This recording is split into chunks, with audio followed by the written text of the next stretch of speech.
find other great podcasts like this one at podmoth.network. Hello and welcome to Anything Bones.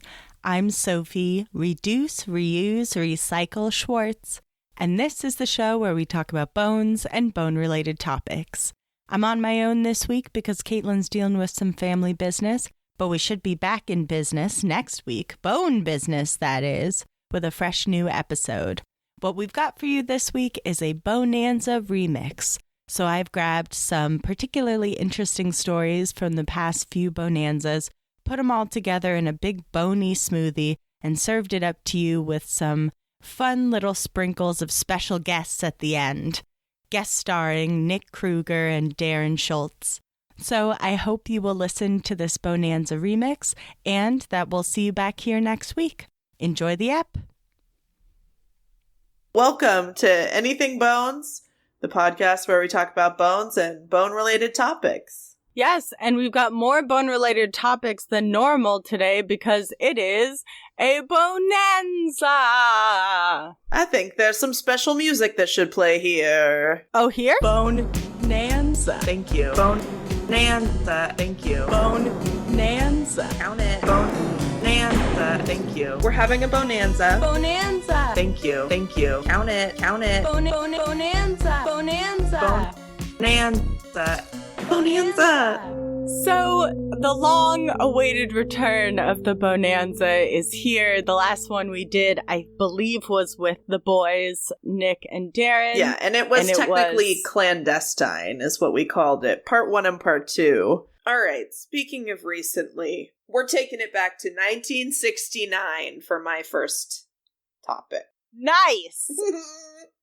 So for my first Bone-anza mystery, like I said, we're going to 1969 in none other than Kruger, Mississippi. Hey, shout out to our friend Nicholas who plays the theme song. Yeah. Kruger is spelled with a C, apparently, in Mississippi.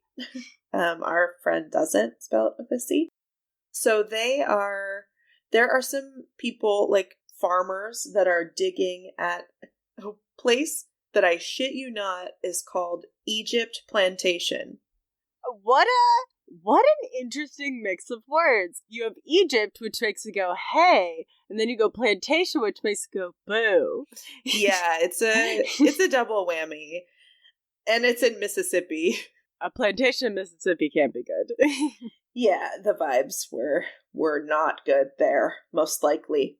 So there are some workers and they are digging with a backhoe. I think some sources said, my sources for this, by the way, were Atlas Obscura and the ClaronLedger.com. Ooh, gotta love a ledger. I know. Who doesn't love a ledger? So they're operating a backhoe and they're digging for a septic tank or some kind of septic thing. And they find something. Oh boy, do they find something. About 3 or 4 feet beneath the topsoil, they find a coffin. Just in the middle of nowhere, basically. Oh no. In a farm. And the coffin is made of cast iron and glass, so they can fucking see inside. Oh man, a glass coffin is always a special treat. Yeah, we're gonna get into this coffin just a teeny bit at the end.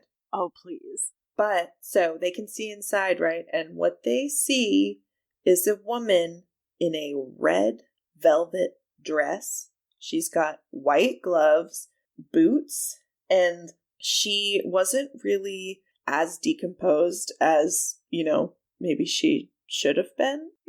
I don't know. At this point, they don't quite know what's going on. People always try and fucking tell women how to decompose. I know. God damn it. But anyway, like the coffin had been filled with this, quote, preservative alcohol, and then it was sealed. And so she was, like, basically embalmed in this coffin, it seems to me. Whoa. Or, like, mummified in the coffin. I'm not really sure, but, like, I guess this was a means of preserving the body that they used in Do the we have 1800s. a year on this? Yeah. So I'll get into that in a second. So this is the story, or like the mystery of the Lady in Red. And I obviously didn't want to lead with that. Lady in Red. Yeah. If you Google Lady in Red, you won't find her right away, who I'm talking about. Also, may I say the image of a woman in a glass coffin in like a red dress, and you said like something about shoes? Square-toed boots and white gloves. Damn. I know that I've said many times that I have different burial wishes, but if you can bury me in a field in a glass coffin in a sick-ass outfit for someone to find a couple hundred years later, that'd be chill. Yeah, of course. So obviously, because they were using a backhoe, like, right on top of this coffin, they did, like, break it a little bit, and this, like, nasty liquid did get into the ground around it, and so the body wasn't able to be, like, preserved as well as she had been because of this. Oh, no. Yeah.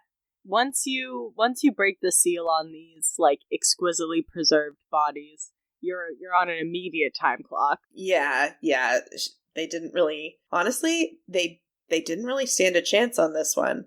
They couldn't find anything about any records of anybody being buried there, like any record of her. They guessed from her, like, clothing and the type of coffin that she was found in. They think that she probably died before the Civil War. So they take her and they rebury her in Lexington's Oddfellows Cemetery, which I think is a fun name for a cemetery. Yeah, I think that's one we'll have to cover at some point.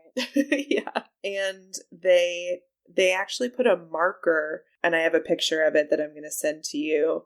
The marker has her estimated birthday as 1835 and the year that she was discovered, 1969, as her, like, death year. Wow. That's so wild to me that a woman that was dressed that nicely and buried in such a specific and, like, detailed way would just be buried out in the middle of a field. Yeah, it's super, I don't know. Super suspicious, or just, like, unclear why she's there. Not necessarily suspicious, because it seems like she was taken care of, so it's just weird. Yeah, that's what's interesting. She must have just, like, lived near there and wanted to be buried where she lived. Because I don't know. It doesn't scream like murder or cover up to me. Like, no. I don't know. I'm not sure. Who knows?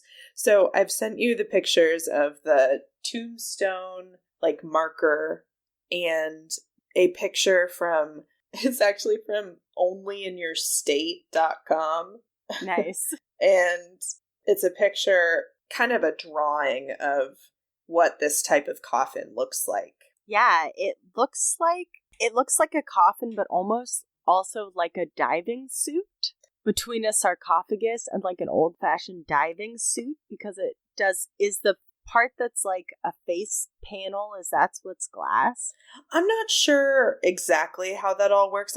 So this coffin is called a Fisk iron casket. Oh, I'm looking that up. One second. Yeah, go ahead. It's kind of unclear. It looks like kind of dirty. Oh, yeah. I'm looking these up right now. This type of casket. Mm-hmm. And yeah, I guess that there looks like there's a window on the face. Yeah. And then in some, like, a window in the torso in some. But it's just a big iron casket that is, it almost reminds me of, like, when you see Egyptian mummies that are all wrapped up with all of their limbs wrapped together. Like, it looks like that, but, like, dipped in iron with, like, a glass face panel. Yeah, it's super weird. And they all are kind of different. So I think this is just kind of a general term. This, the discovery or, like, identification of this type of coffin, the credit goes to this lady, Cam Bonelli, who lives in Glencoe, Minnesota, who is just, like, connected to the town and interested in the Lady in Red. I don't know why. I just realized that she's from Minnesota, or maybe lives in Minnesota, but this takes place in Mississippi. Who knows? People move. So she started kind of digging around, trying to help, basically, figure out who the Lady in Red was. So at least my source, the Clarion Ledger, said that she identified it first, so who knows? So she said, quote, "It's called a Fisk iron casket. When people do find these coffins, they see the body is preserved perfectly, but once the glass breaks, the body deteriorates rapidly." So apparently this was pretty popular. This type of coffin was popular in the mid-1800s. And this is so crazy. Quote, "They allowed the body to be preserved so it could be transported long distances and still be viewed during the funeral. In the event a person died from a highly contagious disease, it allowed viewing of the body without risk it would spread the disease." Wow, that is fascinating. Because this would have been, like, the biggest boom, like, in what we think of as embalming. Like, modern embalming wasn't until, like, during and after the Civil War. Mm-hmm. So it's interesting to think of these coffins as, like, this pre-modern embalming technique of having viewings. Yeah. Over long distances. Only trouble is if you break the seal, you're fucked. That's what I said. You know, once you pop, you can't stop. It's true of Pringles and Fisk iron caskets. So, in case it wasn't clear before, the lady in red is unidentified. This mystery is unsolved. We don't know who the fuck the lady in red is, or was.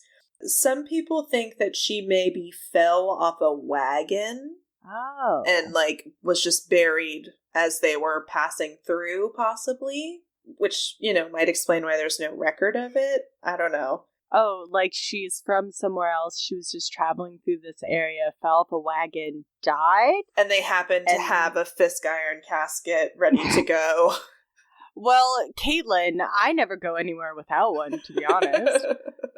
Yeah, it's... What are you doing? I don't know what to tell you. It's a bone mystery. So we said we were going to bring bone mysteries. I brought one. It's unsolved. Wow.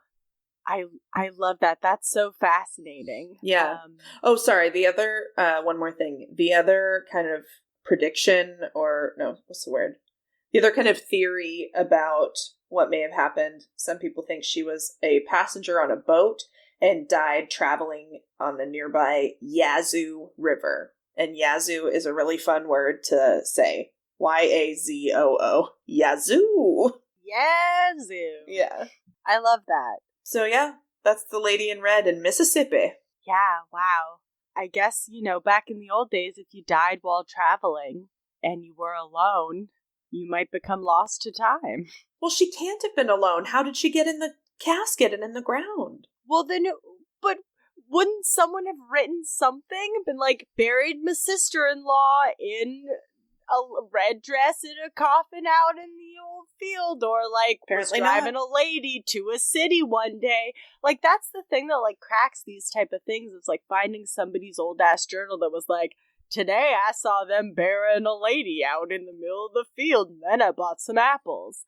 Honestly, this pre-Civil War mystery probably will never be solved. Not with that attitude. Well, fuck. I mean, I always say, if me telling a story on this podcast can solve a mystery, that would be the greatest joy of my life. But I'm not counting on it. I promise. Well, I hope it doesn't happen anytime soon, because then we'd have to just stop doing the podcast, end on a high note. Well, yeah, we would peak there and be done. But we have not peaked. No. We are but one story into this Bone-anza. No, that was just a peek behind the curtain. Yes, I love that.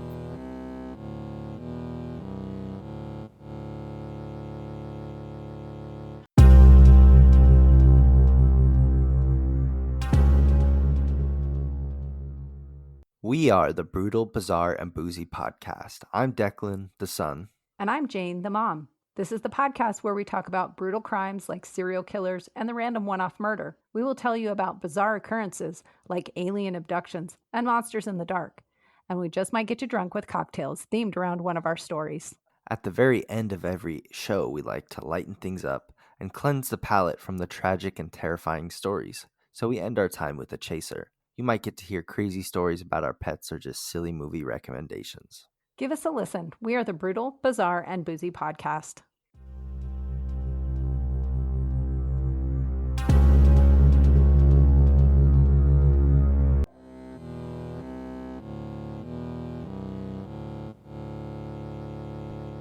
So I have a bit of a surprise for you. What?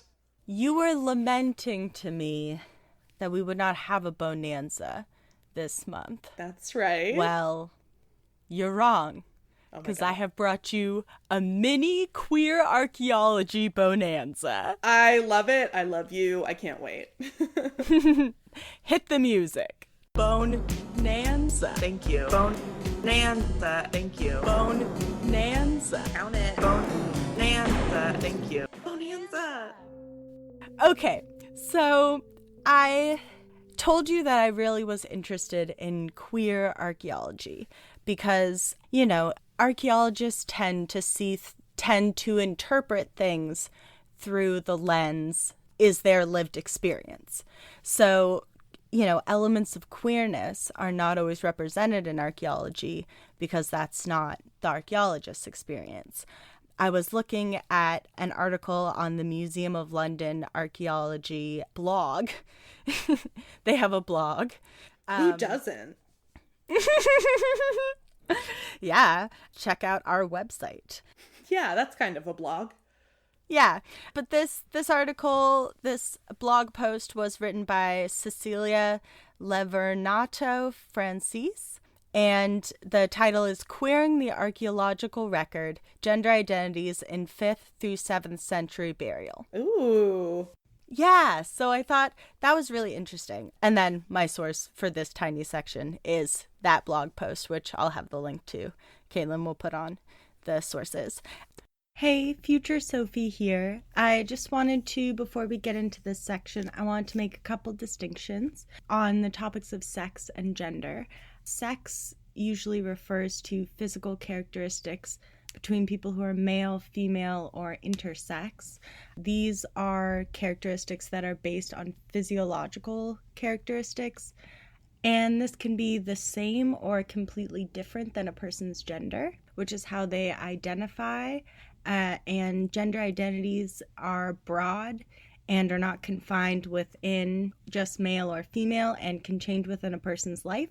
So with that, enjoy this little mini queer Bone-anza. So like I was saying, in archaeology, determining gender of remains tends to be done through skeletal markers and usually is very binary of the quote-unquote biological sexes of male and female. So we tend to think about these individuals as either one or the other, and one of the ways we determine someone's gender when we're trying to look at them in an archaeological sense through skeletal markers, but also through grave goods, which are one of my favorite things. Mm-hmm. I love knowing what someone's buried with. What did you choose to take with you into the afterlife? And I know I have some things that I want plopped in my coffin before I go. Haven't made a list yet, so don't come and ask me. No, but make your list and then I'll put it somewhere safe. Okay, and you make your list and I'll put it somewhere safe. Perfect. It's a plan. That's a plan. So when we look at these grave goods, when we find remains that have them, Western archaeology tends to look at it through a Western modern lens. And so we have to kind of challenge these assumptions when we get remains that don't fit the bill of what we might say, this is a male grave, this is a female grave. Like, I think she did a study of these burials that really, like, counteracts that. So she said to kind of prove her thesis, she looked at burials from the 5th and 7th century where skeletons of one sex, you know, in quotes, was buried with objects, grave goods that were usually associated with, you know, what people might assume is the opposite sex. So, for example, we have a skeleton that is presumed male buried with jewelry or domestic goods, and a skeleton that's presumed female buried with weaponry and armor. So it's interesting because previous studies had really taken these graves and thought, well, they're anomalies. This is just a random person who's buried with, you know, maybe this chick liked axes. I don't know. But the more anomalies you have, become a pattern, you know? I'm sorry. Your headstone is going to read, "This chick loved axes." Hell yeah! Yes! Under my name, Sophie Sonia Schwartz, this chick loved axes. Oh my god. You do, though. You do. I do love axes. I really do. Whoa. Are you okay? All of my stuff is jumping off the walls of my apartment. I think It you're wants really... to leave. Yeah, Yeah, stuff I think fell you're... down in my shower. I'm sorry. You can cut that out. Scared the shit out of me. So grave goods, as we understand, are things that were important to somebody's life. So that's why they're so integral in identifying or possibly guessing at the gender of someone who is thousands of years deceased. Okay, so the graves that she looked at are from cemeteries that are all from the 5th and 7th century. And she picked one individual. This skeleton had all the skeletal markers of someone who was biologically male, but was buried with almost 40 beads, 2 brooches, and other objects that are associated with kind of feminine power and domesticity. And these items were usually found stereotypically female graves of the area. So having these things in their graves would suggest different like political ideas and associations that are distinct to women. So from this person's grave goods, we might assume that they held a more feminine role in their society. So basically what I want to talk about in this whole section is challenging assumptions of gender and sexuality when we do archaeology. And there's a really great quote from the author of this blog that says, quote, "I think the most important lesson from my work is that we need to change our methods of interpreting the past so as we allow for this kind of variability. We often use archaeological evidence to make statements about what life was like for whole groups of people, countries, cities, or villages." So going on with her quote, this is kind of the part that I really wanted to highlight. Quote, "A great deal of work goes on in the present, including initiatives like Pride Month to celebrate different identities and experiences in order to highlight and combat discrimination and bias. Often, more conservative elements of our society will refer to the past to promote ideas of tradition and encourage a return to attitudes that can be restrictive, discriminatory, and sadly even harmful to those who don't fit in with them, particularly around gender binaries and norms. I believe if we look closely at the evidence from the past, we will see diversity and variety and difference. And through celebrating this, we can contribute to a more inclusive world today." Yeah. Nicely said. Nicely said, Cecilia. Thank you, Cecilia, for saying it so nicely. Okay. This is Bone-anza story number 2. Bone-anza story number 2. These are my sources for it. Them.us.com, 2 articles from Wikipedia, and OscarWildeTours.com. Ooh. Okay. In 1964, archaeologists in Egypt opened up the tomb of Tutankhamun and Kamhotep. Sorry about the pronunciation, guys. 2 men who lived and died sometime around the year 2380 BCE. Inside, they would discover what might be the oldest queer couple on record. Oh. Yeah. So these 2 guys were some ancient Egyptian royal servants. They shared the title of overseer of the manicurist in the palace of the king. I love it. Yeah, that's you. You're overseer of the manicurist. Yeah, I could guess. do that. Yeah, so they lived during the second half of the 25th century BC, and they were buried together at Saqqara and are listed as royal confidants in their joint tomb. And they are notable for their unusual depiction in Egyptian records, often interpreted as the first recorded same-sex couple. So the assumed romantic relationship between them is based on depictions of the two men standing nose to nose and embracing. So I'm going to call I'm going to give them little nicknames. I'm going to call them Nia and Crumb. Sure, why not?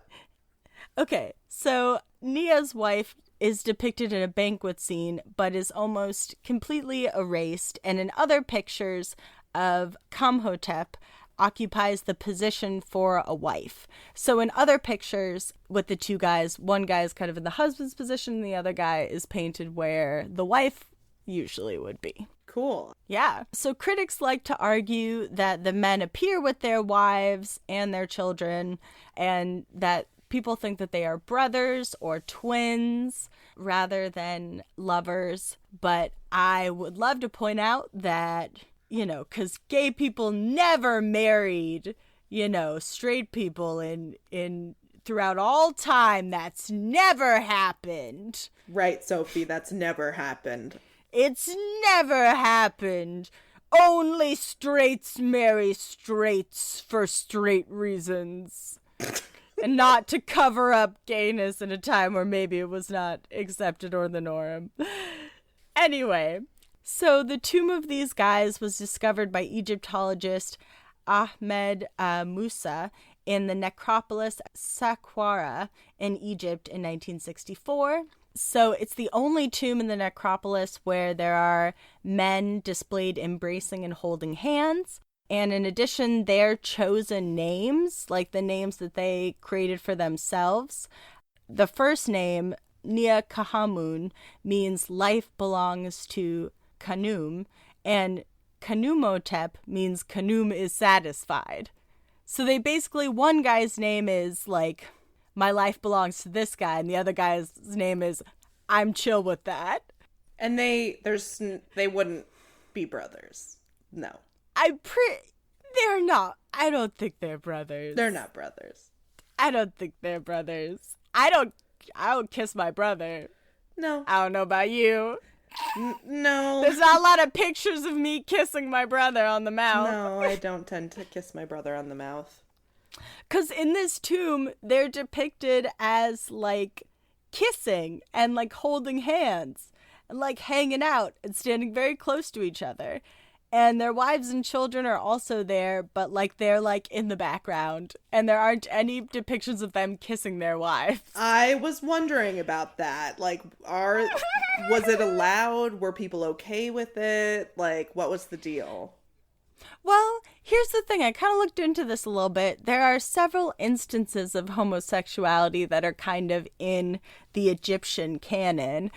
There's some homosexuality in some of the Egyptian lore, like religious lore. And there's also this really great story. It's kind of hard to tell what people's relationships were like because all of the documents and literature that like had stories that had sexy acts in them were depicted in like super flowery language. So it's kind of like if you ever have read an overly done romance novel and he's like, he entered her most private crevice. You're like, are they fucking? I can't. Or did he just put his hand in her armpit?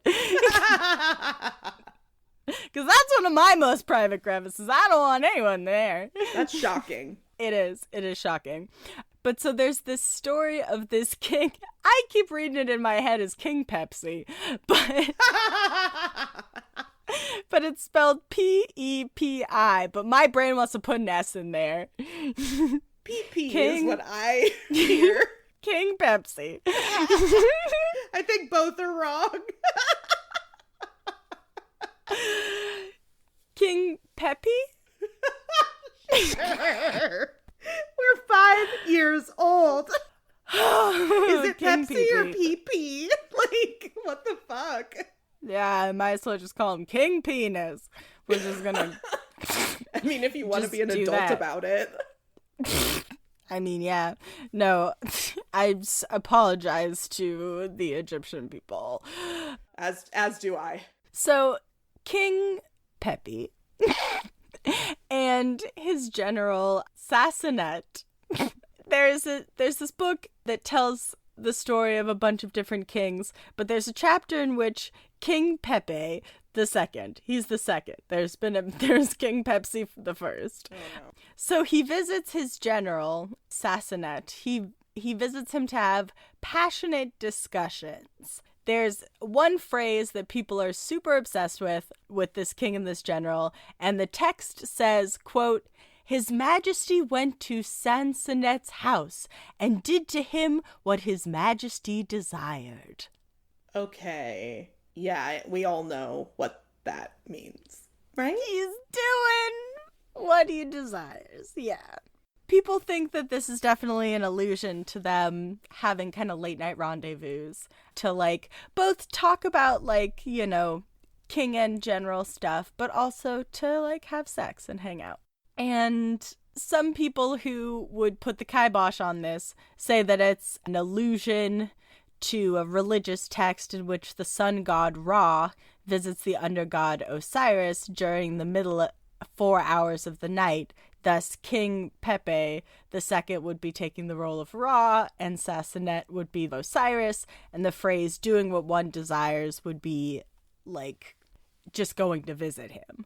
But In the middle of the night, though? I think my fingers are up in quotations, he's visiting him, if you know what I mean. Yeah. Well, I think it's cool that they were buried together. Yeah, right?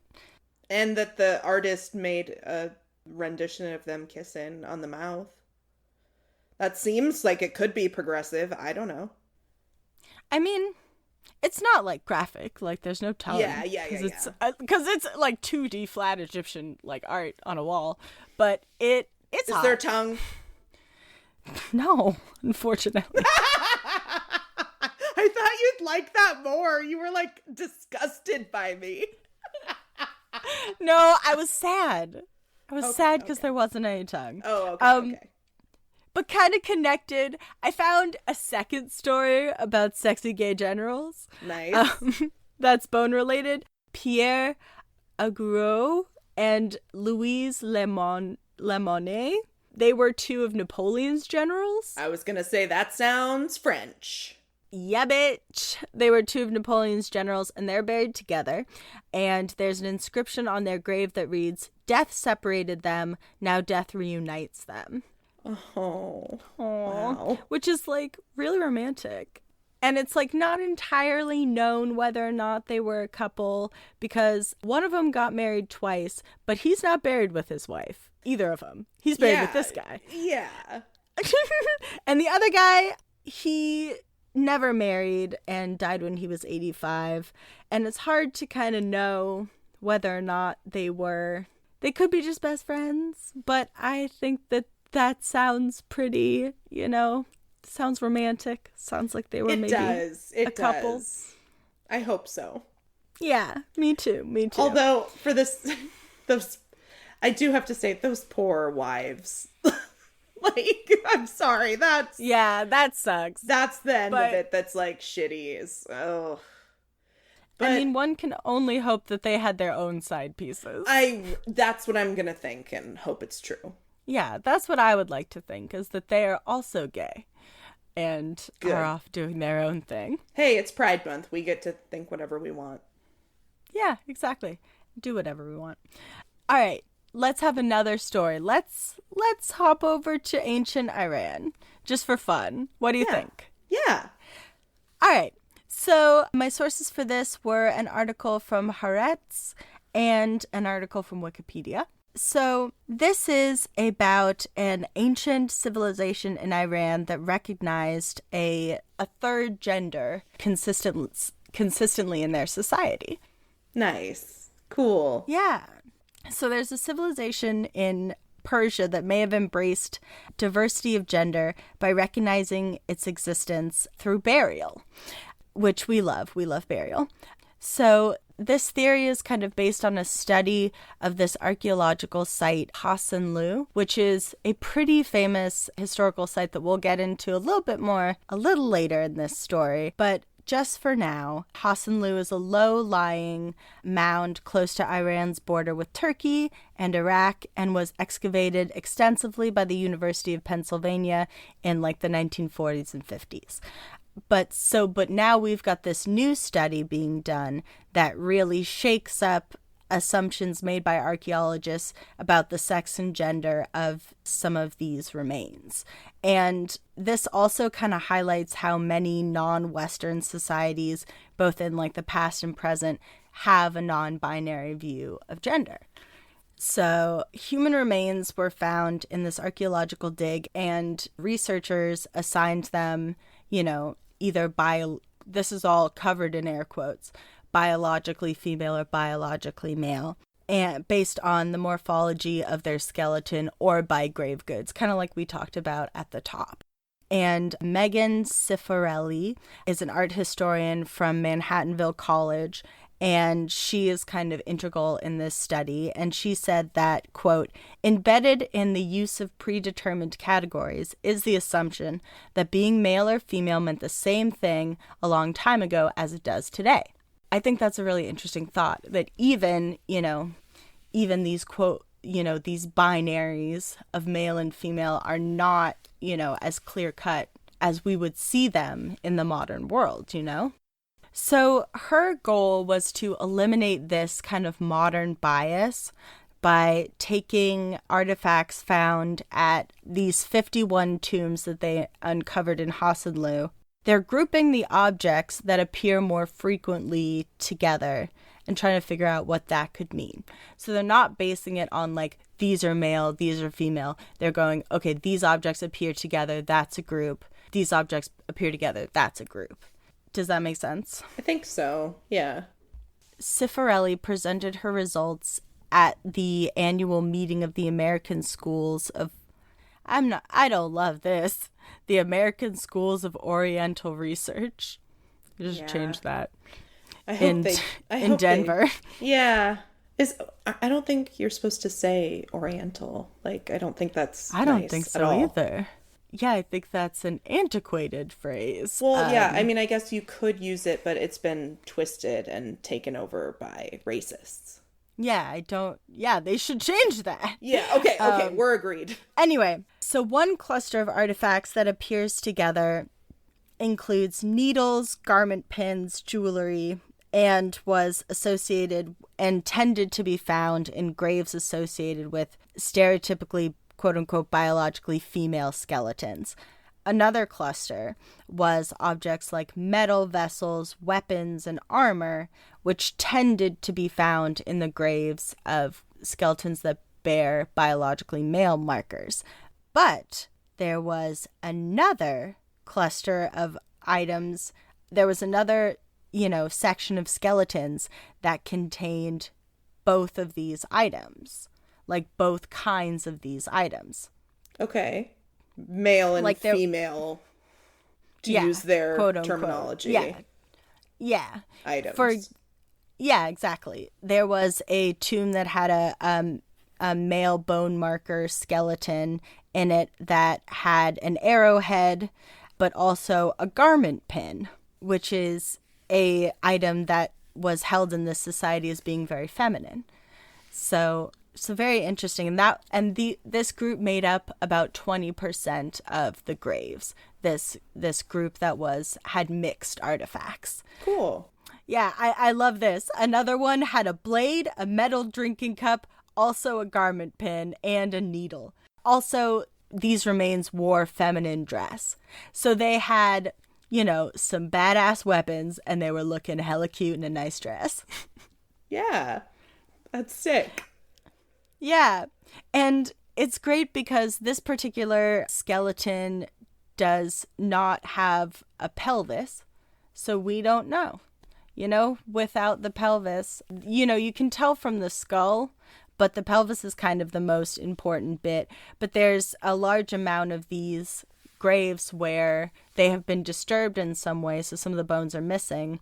If you took a pelvis from a tomb, I need you to give it back. Yeah. Okay? I don't... That's grave robbing. That's weird. That's like Yeah. sick. Ugh. Yeah. Ugh. I mean, I'm sure somebody didn't just take a pelvis. I'm trying to be weird and funny, but that's weird No, that I that's- agree with you. Why is that missing, you know? I don't know. People are weird. So, through her study, this art historian theorizes that because of these three different distinct, types of groupings of objects, that this culture recognized at least three genders. Yeah. And I just think that's so cool. Yeah, for sure. I think there is some historical context for that too. I've heard of some societies that have long held the belief that there's not just two genders, but I can't name any off the top of my head. Well, that's why we need to, do stuff like this and, bring up more ancient gays. Yeah. New goal of this podcast. Bring up more ancient gays. Yes. So the people of Hassanlu did not have written. We don't have a lot of examples of their written culture, and we don't have any literature from that time, but we do have art from that time. And they found this golden bowl at this site that depicts a bearded man wearing feminine clothing shown sitting on the floor in a position that the iconography in this kind of art usually represents women. And she thinks that this may be a artistic representation of a non-binary person. And this is 3,000 years old. This is a 3,000-year-old representation of a non-binary person. I think that's so important. Very important, very cool. Also, I've never heard of this. Yeah, right? Hassanlu is amazing. We're going to get into it a little bit, and I promise you, boneheads, I absolutely promise you we will talk more about Hassanlu. But this is very interesting because Hassanlu is in the Bronze Age and the Iron Age, was really pumping, was a really prosperous city that was doing really well, but it was kind of in the middle of two neighboring contested powers, where you have the Assyrian Empire on one side and the Urartu kingdom on the other side, which is now in Turkey, Armenia. And Hassanlu is kind of known as the Pompeii of the Near East because around 800 BCE, the city was completely destroyed by the Arthurians, and the conquerors massacred everybody and burned the whole city to the ground. Oh God, that's horrible. I thought you were gonna say another volcano. Well, it left a layer of destruction and dozens of skeletons that are perfectly preserved by ash and rubble. And one of the most interesting sets of remains found at Hassanlu is the Hassanlu lovers. Okay. So these are two human skeletons that are... Let me show you. I'll send you a picture here. They are lovers. They're lovers in love. Oh my God. They really are kissing skeletons. Yeah. So they're two people who are, like Caitlin said, they look like they're kissing. And not only that, one is grabbing the other's face. Yeah. It's a passionate looking kiss. And that's hard to tell with just bones. Yeah, I've never seen anything like that. But these skeletons are both male. Or their skeletal morphology is what would be assumed biologically male. People feel free to get on my case about my phrasing. I just want to make sure everyone feels included and seen. So these two human skeletons were excavated together in a pit, basically. Mm-hmm. And it's assumed that they were embracing at the time of their death. So there were approximately around 246 skeletons that were found at the site together, and this pair were found at the bottom of this hole with no other objects around them except for a stone slab that was under the head of one of the skeletons, which is really interesting. Yeah, I wonder what happened. Yeah, they died together around 800 BC during the destruction of Hassanlu, and both skeletons show no injuries near the time of death, but it's possible that they died of asphyxiation. And people argue that, the gendering of the skeletons is off, or that they were just friends, or that they were brothers, the usual bullshit people throw at it. But I challenge you, listener, to look at this picture and tell me these skeletons are not macking for the last time before they die. It's kind of what it looks like to me, too. So I have one last story to round out our mini queer bonanza. Yes. And this is less of an archaeological thing and more of just a cool piece of bone-related queer art. So I'm going to send you another picture for my last bonanza item. Oh, this is like it's not a sarcophagus, but it's like a piece of art on top of somebody's grave. What do you call this? A monument. A monument, yeah. Yeah. It looks like it's made of marble, and it's two people, like, lying in each other's arms passionately in a cemetery. Yeah. It's two ladies. This piece is called Memorial to a Marriage. And I'll tell you right now, both of those ladies are still alive. Oh, but they have a monument in a graveyard. Yeah. Cool. Well, here's the story behind it. So this sculpture was made by the American artist Patricia Corin in 2004, and it's a depiction of her and her partner, who is also an artist. Her name is Deborah Cass, and they're lying in bed embracing each other. And in 2004, when the bronze version of this was made, same-sex marriage was illegal in the United States.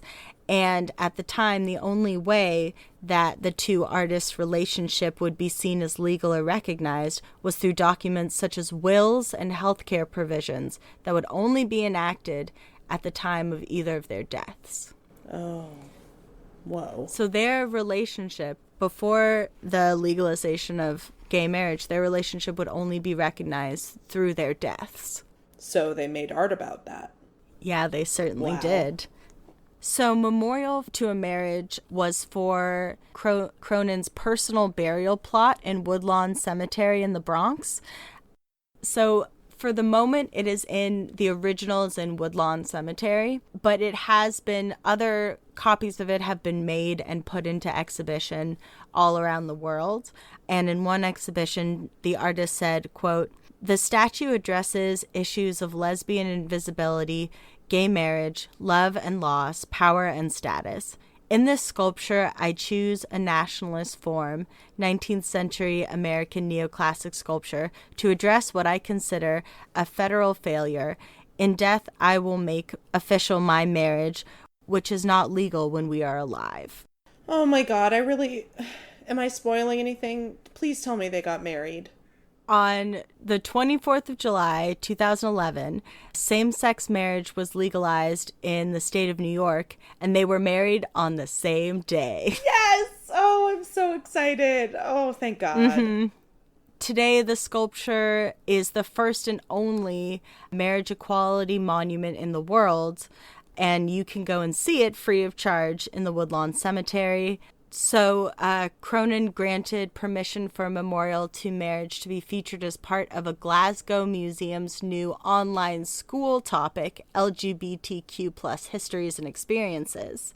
And I just wanted to end with this quote from Laura Bald, who is like the curator of this LGBT collection. And she's talking about what it means to have this piece in their collection. And she says, quote, "I have seen the faces of LGBTQ plus young people light up when suddenly they realize there's something in the museum that represents them. And there are many visitors passing by who, after their initial double take, choose to stop, engage, and reflect over the sleeping bronze forms of Cronin and Cass. Those visitors become witness, not just to a powerful memorial to marriage equality, but to a monument of the beauty of same-sex love and the importance of making this visible." Beautiful. Wow. Yeah. I love that they were like, you know me, I it's a combination of two things I love: romantic lesbians and making your headstone before you die. Well, and just making art so personal, but also so political. Yeah, it's beautiful. Really cool. Yeah, so that was the mini Bone-anza I made for you. I loved it. Thank you. Oh, wow. All right, back to the bones we go, along on our merry way. I'm throwing little vertebrae behind us so we can find our way back. You're the vertebrae girl instead of the flower girl. Yeah, oh man, that's what I'm. If I ever get married, I'm gonna have a vertebrae tosser. That's definitely a commitment to a creepy aesthetic. Yeah, and gotta get hard hats for the attendees, lest they catch a stray bone to the head. Jesus. So, for my next bone mystery, my final bone mystery, I went over to atlasobscura.com again. Really helped me out this episode. And we love them. Yeah, love them. And then also ConnecticutMag.com. So this story is going to take place in Connecticut. Deep River. We love Connecticut. Yeah, Deep River, Connecticut is the name. Deep River, eh? 100%. Let's dive in. So, if you're in Deep River, Connecticut, and you go to the Fountain Hill Cemetery, you'll probably see some graves, some tombstones, some flowers. Oh, look over here. There is a little area that's reserved for pets, which is really, that's really sweet. Yeah. It is. And then, look over here in the corner. There's this tombstone is really small. Oh, let's look at it more. It's really small, so we have to get a little bit closer. And it's kind of bare. Like, I don't know what's wrong with it. All it says is XYZ. Oh, whoa. What's going on here? This lovely cemetery tour just took a turn for the weird. I'll send you a picture of this grave. 2 pictures, actually, because I wanted to get a close-up and also one that gives a little perspective on the size. God, it is small. Yeah, it's about the size of a shoebox. It's so tiny. Oh my god, it's adorable and it makes me sad. Yeah, it's a little creepy. So, this story began in 1899 at the Deep River Savings Bank. That's where I bank. Oh, you do? Yeah, I've got a I have my Deep River Deep Pocket Savings Yeah, and I've got a a safety deposit box there too. It's just filled with bones. Yeah, that's where we get all of the bones sent to us. Okay. All right. So it's 1899. We're at the Deep River Savings Bank, and we are being targeted for a bank heist. Fuck, not again. So Deep River is a very rich area all of a sudden in 1899, and that is because of the ivory trade. So the Deep River Savings Bank allegedly has like $1 million at the bank, like on the property. Oh shit. And that's a lot of money in 1899. So that's a lot of money anytime. I mean, yeah, it's still a lot of money now, of course. Even more in 1899. So the bank hires Harry D. Tyler to watch the bank at night. And one of my sources said they got a tip that the bank was going to be robbed like a year in advance. So I don't know if it was just like a coincidence or if that even happened or what, but I think that's just an interesting little tidbit that may or may not have happened. That's such an interesting happenstance because that leaves so much time for both sides to prepare. Yes. Anyway, however, it all shook out. It was a good thing that Harry was there because on December 13th, 1899, in the early hours of the morning, around 1 or 1:30, he walked in on 4 men attempting to rob the bank. And so he fires at them with his gun and he actually kills one of them and the other 3 get away. For some reason, we're going to get into that in a second, this bank robber that was shot dead and unidentified, was buried in the cemetery with the grave marker XYZ. Interesting. So some people say that the grave of XYZ had a visitor every year, and it was a beautiful woman dressed all in black. Oh, was it? She would take the train to Deep River and then walk from the train station to the graveyard and put like some flowers or a wreath on the XYZ grave. She would not talk to anybody. She would not make eye contact with anybody. She would just go to the XYZ grave, do her business there, and get back on the train and leave. Whoa. Some versions... That is a lot. Yeah, it's like, what's going on there? Some versions of the story say that this is his sister. Some versions say it's like a lover or a wife. But what most people think is that this was the lady who had actually written to this night watchman, Harry Tyler. And for some reason, she wrote to him, they think, and asked him to have the bank robber buried in this grave marked XYZ. So we don't really know. It's a mystery why he's buried under this tombstone. Because they didn't know his name. Like, I get that you have to put something, but most people would just put, like, unidentified man or, like, yeah, you know. Before the days of, you know, John Doe and stuff like that. Yeah. But So it's kind of weird that they didn't just put something a little more normal on the grave. And, like, why is it so small? These are questions that we'll never know the answer to. Though we probably do know who XYZ actually is. Local newspapers identified him as Frank Howard, who had a lot of different aliases and was a criminal, like a bank robber, and did all kinds of shit. The report that named him was apparently by the Pinkerton National Detective Agency, who I'm surprised haven't come up that much on our podcast, but I feel like they will.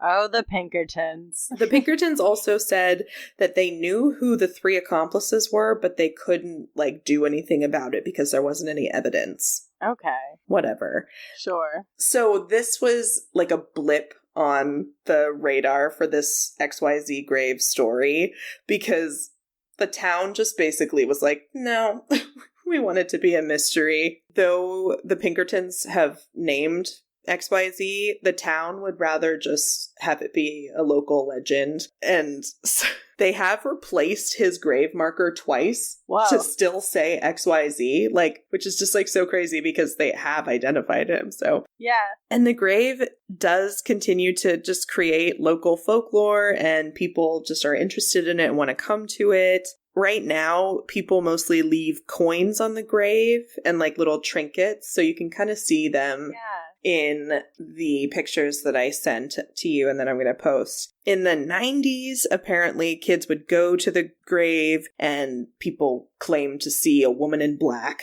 you know, hanging out at the grave, and then she would disappear. There was also this local legend that you would be haunted by XYZ if you said his name 3 times fast. So it's like, maybe just like, don't say his name, XYZ. His real name or XYZ? I think to be safe, don't say either. I mean, I certainly wouldn't test it being a 90s kid myself, but I love this. I love how they're like, oh yeah, we know who it is. But we're going to keep redoing the tombstone, and it's still going to say XYZ. I mean, but it is kind of fitting in a way of a man who had many aliases and maybe wore many faces metaphorically, had many names. So perhaps, you know, something like this, it can be a nod to that. Yeah. He also had a goth sister or lover of some kind. I know, and shout out to more idols. Like, he's got to be someone incredibly important to her to, like, make this trip. I don't know where she was coming from, but, you know, to make this trip to go if this was something that she really did, you know, put her flowers, pay her respects, and then leave, you know. I mean, although people back in the day put a lot more effort into shit because they had to. They did. It's very romantic. So people had a lot more time on their hands. So I don't know. And, you know, this is a legend. It's maybe not 100%. We can't 100% for certain say that this happened, but it's a good story. And it adds to this lore of an already bizarre, possibly solved mystery. I love a good mystery. I love good ghosts. And we know I love anything miniature, so this tiny gravestone really spoke to me. Yes, me too. Thank you. That's XYZ.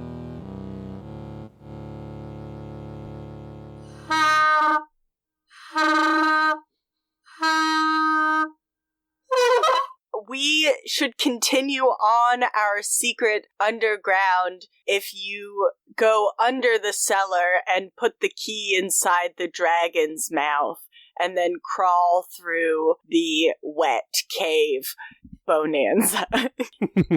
Cave Bone-anza. That is to say, we're doing multiple stories, and it looks like Nicholas Kruger's up to the bone bat. It's Nick, me. lead us to the wet cave! Lead us to the wet cave! Everybody, gather round. Get your headlamps on and set them to light, because we're going into the cave. Classic. I got him with that one. I'm sorry. Set. I'm putting on my waders. Get your headlamps and set them to light, because we are going into the cavernous maw of the Carlsbad Cave of Bones, and we're trudging down into areas that are only the size of the human shoulders to find the juicy nougat within, which is my story for this episode. Which is? I'm getting to it. I hope your headlights are on, because we're entering the cavern, and suddenly you feel a gust of wind, and you have a sense that there is a big empty space, and you turn on your cavern, and you see before you Bobby Estelle is an American radio and television personality. Hi, Bobby. Hi, Bobby. Hi, Bobby. What are you doing in this cave? Bobby's in the cave. How could you get down here, Bobby? Well, you ask him, well, what do you do, Bobby? Well, he's done many things. He was a full-time mentor on American Idol on ABC for one of the seasons. He was the winner. Yeah, he was the winner of season 27 of Dancing with the Stars with his partner Sharna Burgess. Shout out to Sharna. Shout out to Sharna, best dancer. Best in the biz. He's also written 2 New York Times bestsellers. Well, wow, Bobby, that's great. But you're in a bone cave. Why are you here? And none of those things seem like death or sadness. And then he tells you, well, I'm most famous for my radio show originating on Kiss FM in Austin, Texas, and then moving to Nashville. The Bobby Bones Show.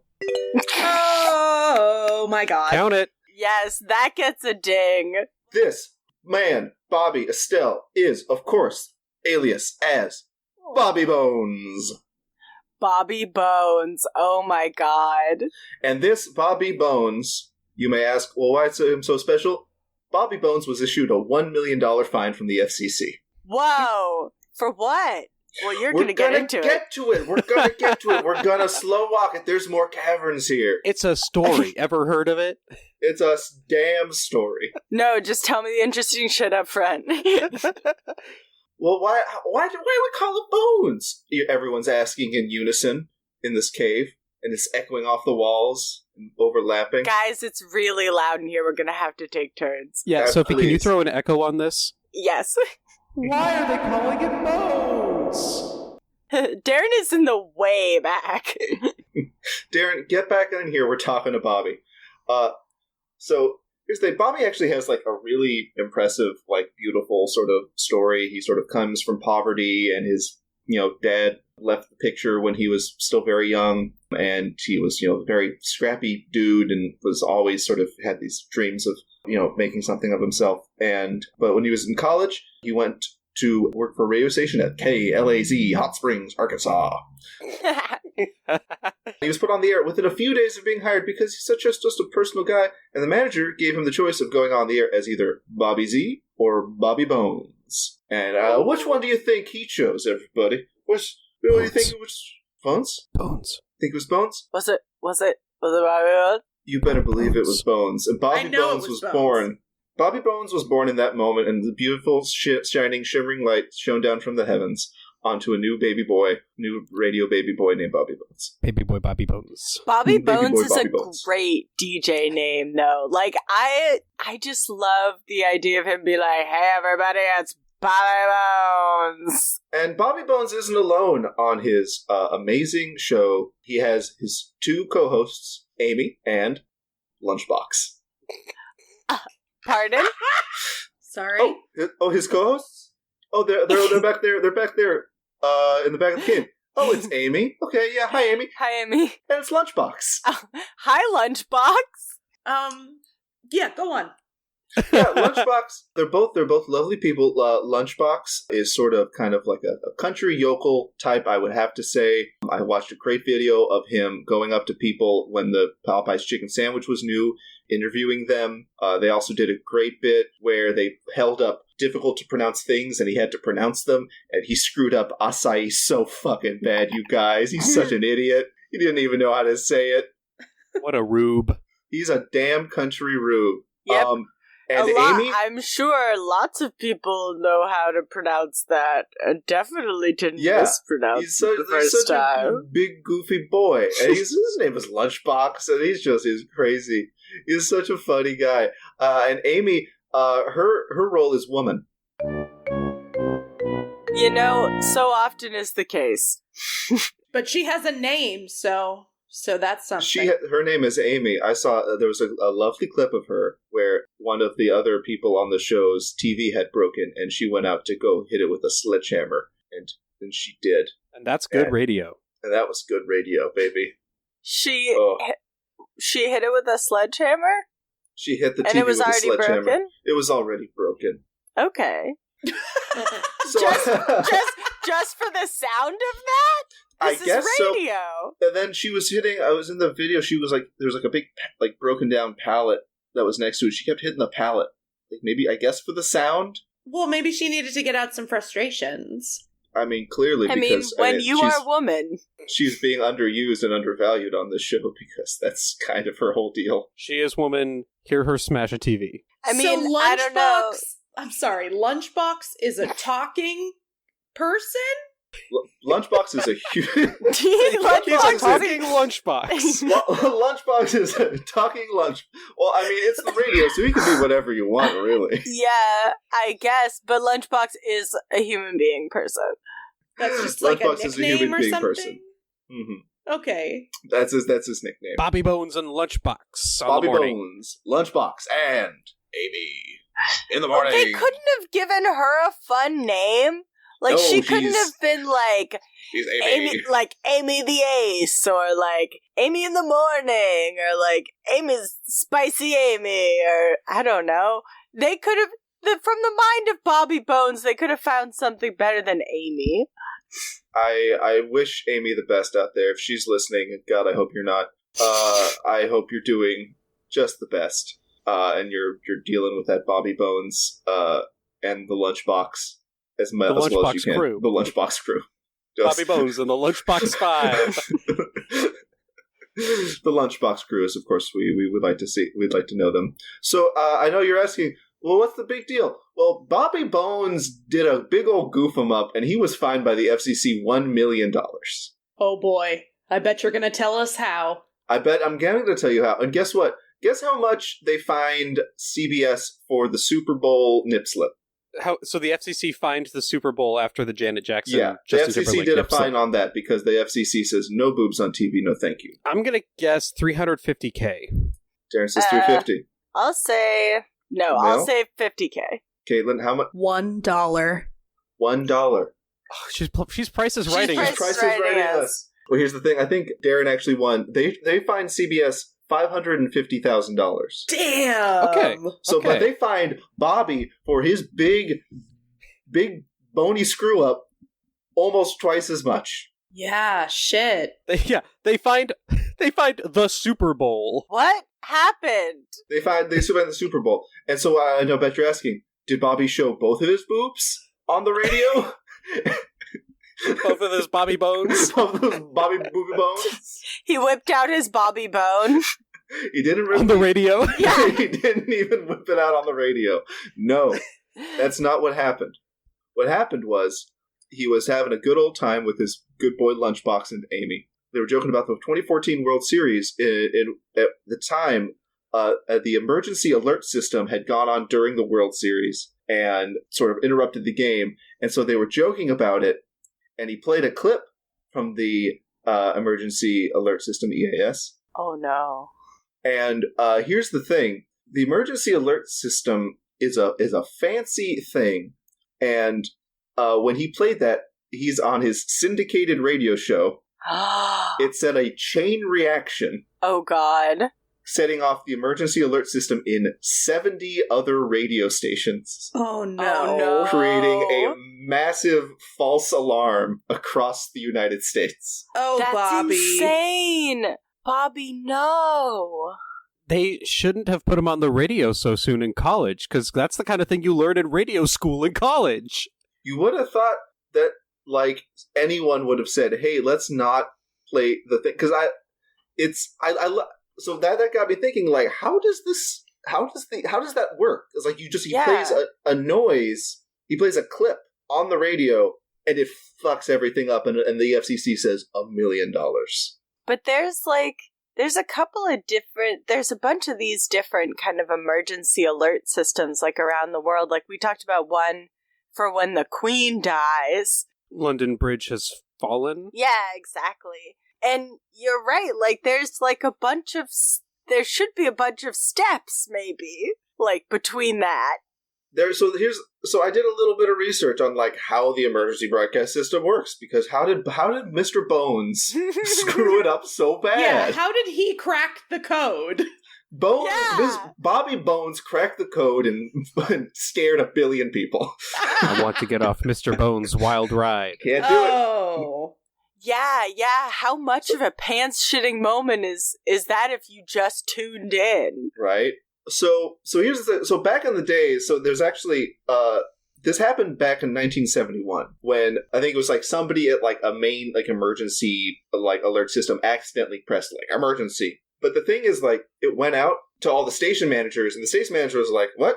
Emergency?" And they like checked it, and they're like, "Oh, there's no emergency," and so they didn't air it because they didn't have any cooperations. And they were right; those people were right. There wasn't an emergency, but this was actually a failure of the system because it means that people have to say, "Yes, there is emergency" on every link across the chain when there's a real emergency. You want that stuff to go wild right away. Yeah. So they came up with this nifty little system. And like if you in your mind's eye, and I'd love to play this sound right now, but I'm not going to, because I'm not a bonehead. I'm not a Bobby Bonehead. We cannot afford that, Nicholas. We're not going to play it right now. But if in your mind's eye, that's not what you should look into. In your memory banks, look there. When you're hearing the sound, there's like the bah, bah, bah, and then the little that at the very end is an audio digital code. Sorry, Nick, can I hear that on the musical instrument you have near you? That would be a terrible idea, because I'm bad at it. Hey, listeners, fun tangent.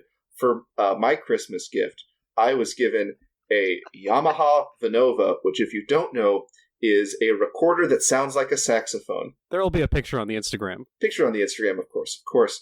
I've never played a reed instrument in my goddamn life, and I wanted it because it was kind of cheap and kind of silly. And so now I have it, and now I'm going to approximate the emergency alert system on this stupid instrument.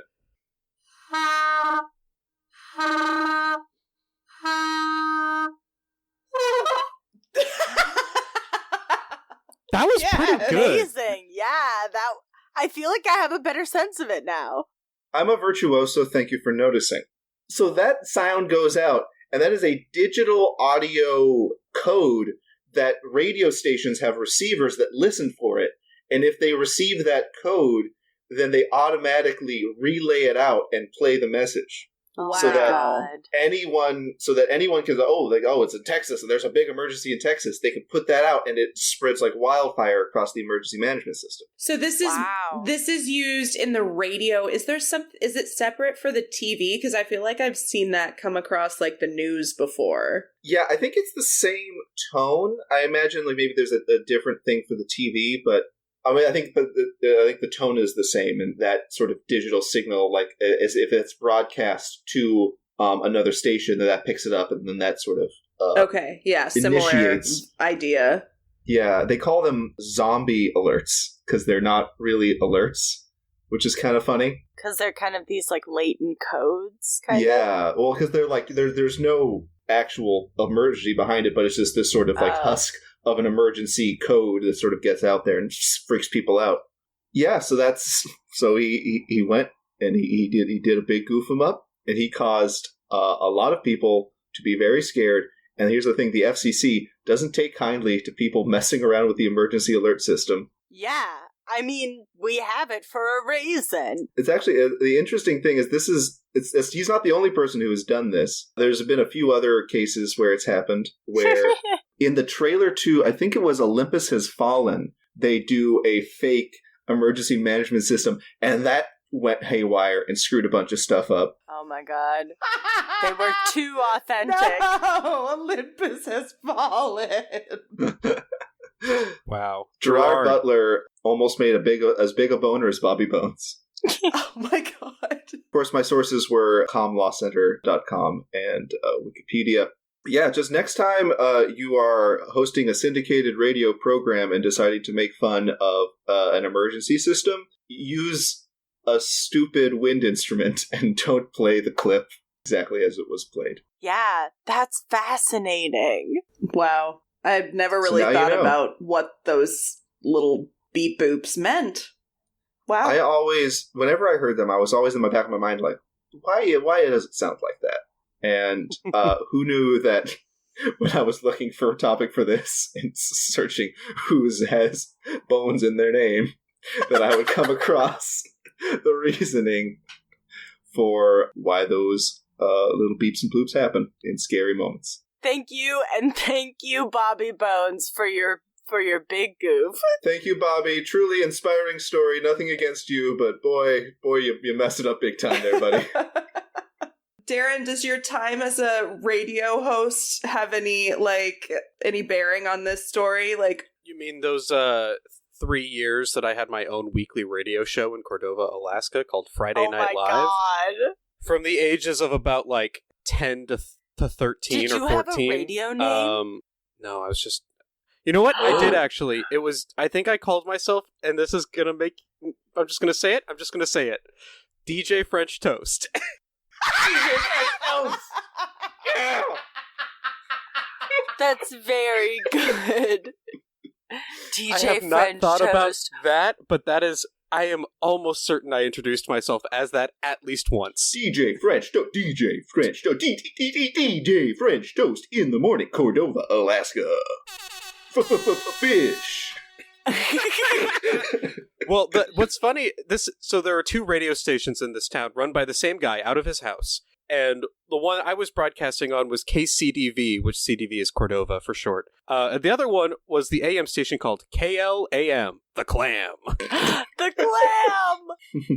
That's amazing. What kind of entertainment would you find on The Clam? Just curious. A lot of country music, a lot of, local ads. That's the thing, is, I would love to talk with other people who grew up in my town, because we have all of the radio ads recorded by J.R. Lewis, who's, I believe, a news broadcaster in Fairbanks now. So if you know J.R. in Fairbanks, tell him I say hi. But it would just be an ad for the local pool, right? And it would be Crater Lake. It's a beautiful scenery. You can, hike up there in the summer, but it's a bit, and then there's a splash sound and a screaming sound. Chilly. So why not go down to the Bobcorn Memorial Swimming Pool? It's warm, they've got a great mural that kind of simulates, and it's just, there are so many of these little radio snippets that I'm sure only people who lived in this town know about. Yeah, that's when I wrote a very niche sketch about a used car dealership called the Dorito Brothers. The Dorito Brothers. And how they had a commercial about how they were stuck in a time warp, and one time the TV station messed up and just cut it off there. So it just said the Dorito Brothers are stuck in a time warp, and then it stopped, and it felt like a cry for help from the Dorito Brothers to the public. And I think about it sometimes, whether they're still stuck there. Oh, those poor brothers. Will they ever sell their cars? Those poor brothers. Not if they don't get out of that fucking time warp. Well, That was our Bone-anza remix. Many bones from many different places. Bone stories to tickle your cranium too. I hope you enjoyed it, and I hope you'll be back here next week for a brand new app. Please go to our Instagram to check out pictures and give us a follow if you haven't. Also, give us a little rating if you have the time. 5 stars if you're nasty. And we will see you around here next week. We love you, and we hope you have a wonderful week. And as always, bon voyage. Bye. Thanks for listening to Anything Bones. Follow us on Instagram or Facebook at Anything Bones Podcast, or email us at anythingbonespodcast@gmail.com. Thank you to Nick Kruger for our spooky music and Stephen Vetteroff At Chubby Scrubby on Twitter. for our jazzy vocals, and thank you to Camilla Franklin At Camilla Strader on Instagram. for our beautiful bony artwork. Please rate, review, and subscribe. I just gotta say, I live with Nick, right? We share a television that hopefully will not get smashed by a woman with a sledgehammer. So I mean, I am the woman in my comedy group, so This your is TV true. better fucking watch its back. But you have a personality though. That's true. you're more than just woman. That's true. But this is the exact kind of thing that I would expect to show up on Nick's like suggested for you YouTube page. Oh yeah, this is very Nick, but I love that. You guys, you can only imagine the kind of bullshit that YouTube has decided to show me on a daily basis. Some of the most boring minutia of everyday life, and it is so fascinating. You have no idea. You wish you could have the YouTube algorithm that I have. You wish. Yeah, perhaps I would sleep better. Mine's all about serial killers, like, this girl was kidnapped from a Walmart. Like, 7 tips not to be kidnapped in a Walmart. And I'm like, what? And, my YouTube, I'm just going to bring it up here. Why is the Cessna 172 so popular? That's a 10-minute video that I'll be watching later. That sounds boring as fuck. Never play that for me. The most powerful tools that are on another level. 4.3 million views. Thank you very much. Oh my god, well, at least you're not alone. Yes.